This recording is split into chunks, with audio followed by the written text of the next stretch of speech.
कुणाल कामरा याने शिवसेना फुटीवर व्यंगात्मक गाणं केलं। त्यात उपमुख्यमंत्री एकनाथ शिंदे यांना त्याने गद्दार असल्याचं म्हटलंय। हे गाणं सोशल मीडियावर चांगलंच व्हायरल झालं। कुणाल कामरा यानं खरंच विडंबन केलं की कुठला तरी बदला काढला, यावर सध्या राजकीय वर्तुळात चर्चा सुरू आहे।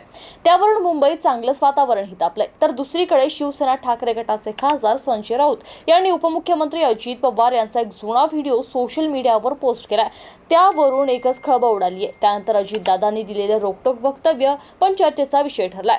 या व्हिडिओत अजितदादा एकनाथ शिंदे यांना उद्देशून गद्दार म्हणतात। शेंबड्या पोराला सुद्धा 50 कोके एकदम ओके हे कळायला लागल्याचा चिमटा काढताना दिसतात। या व्हिडिओचा आधार कुणाल कामरा यानं घेतल्याचा दावा करण्यात येतोय।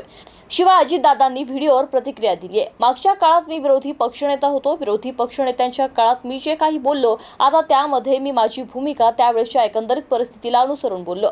त्याच्यानंतर आम्ही एकत्रितपणे निवडणुकीला सामोरे गेलो आणि त्याच्यामुळे हे अशा जर मागच्या गोष्टी कोणी काय बोललं हे पाहिलं तर त्यावेळी ती व्यक्ती तशी वक्तव्य करत असतात, असं अजित पवार यांनी स्पष्ट केलंय।